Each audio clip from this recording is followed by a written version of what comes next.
Hey, top realized math industry, and we are going to take a look at increasing and decreasing.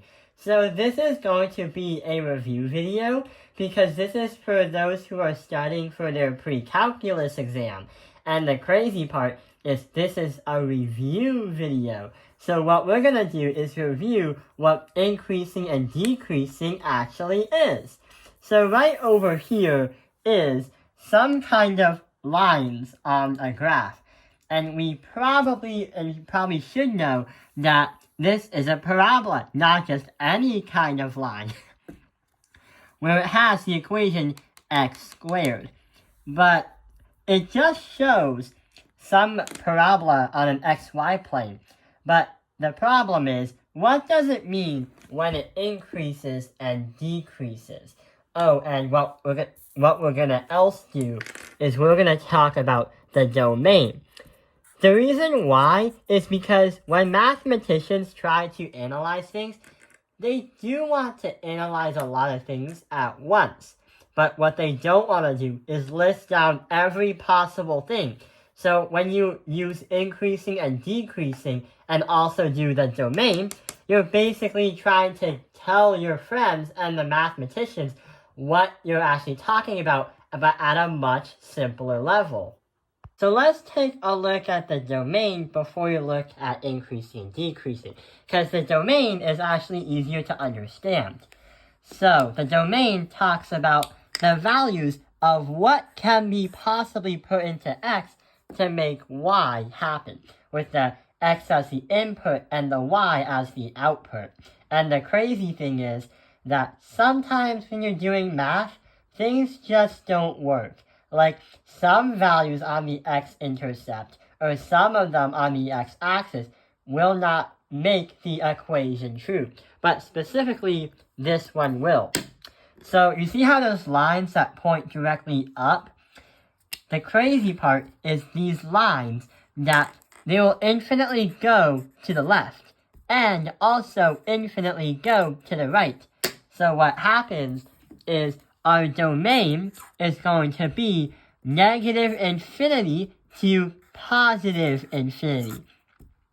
And the reason why we have these parentheses is because infinity is not a set number, because its value continuously goes on and on and on and on and on and on and on and on and on forever and ever and ever and ever and ever and ever and ever.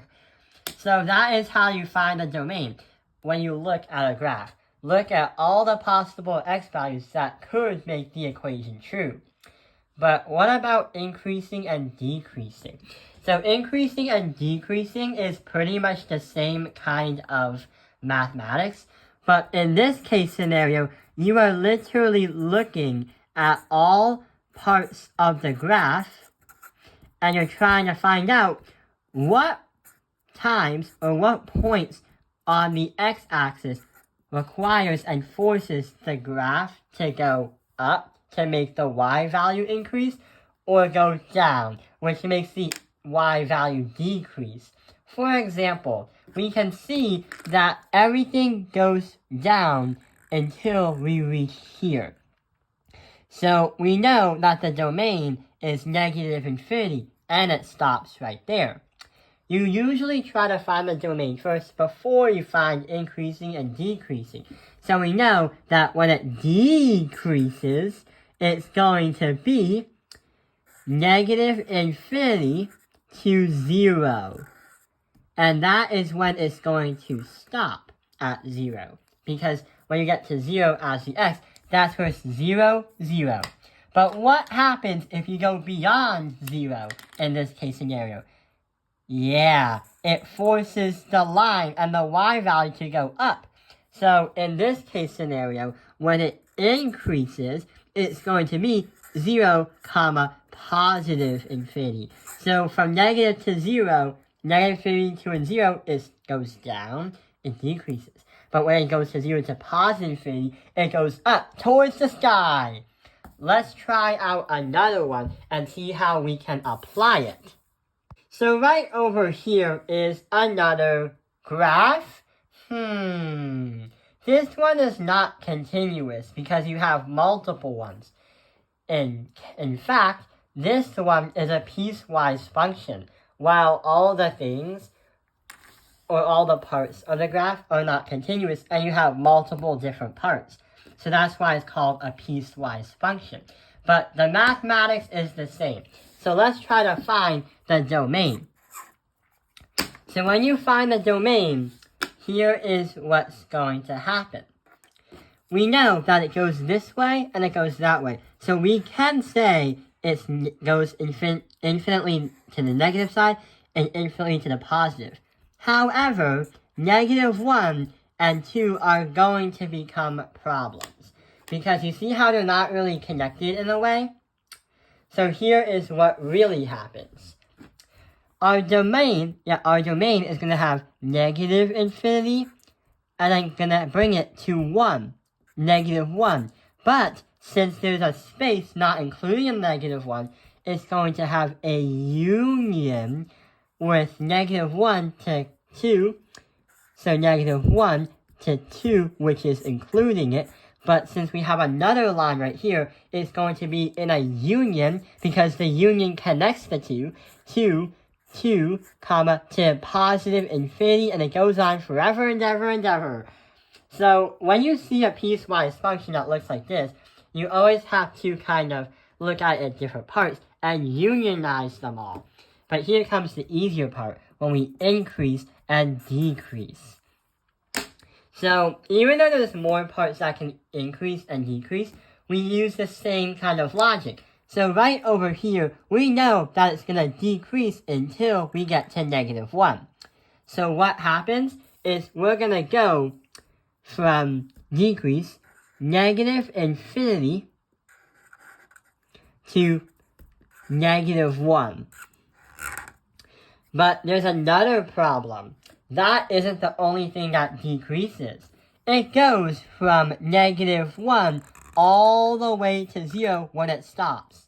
So we're going to put -1, 0. And that is going to be the decreasing parts. Sometimes your math teacher might ask you to put a union in because you can say both are decreasing at both points. But ask your math teacher, because maybe your math teacher might really care, maybe they might not. So ask your teacher about the union part, because it doesn't really matter, because it doesn't alter the math. And it's not saying that you're explaining that these two are connected in a way. It depends. But what about the positives? So when we take a look at the increasing parts, we know that the increasing, it starts from here and it goes up and stops right there. So here's 0 and here's 2. So our increase is going to be 0, 2. But there's one more thing that we forgot. It's going to be a constant. So sometimes piecewise functions are going to get wacky. And they'll have not really a slope, but this line right here. And it's a constant rate. S continues, but Y stays the same. And since we have 2 and it goes on to infinity, we have 2, positive infinity. And that is how we find the domain and increasing and decreasing to describe easily to your friends or your teacher what you're trying to analyze in a simple form. So yeah, that is how we can understand how to increase and decrease and understand the domains. I hope this video has helped you understand increasing and decreasing with the domains. Thank you for watching Taoping Airlines Math Industry. Like and subscribe.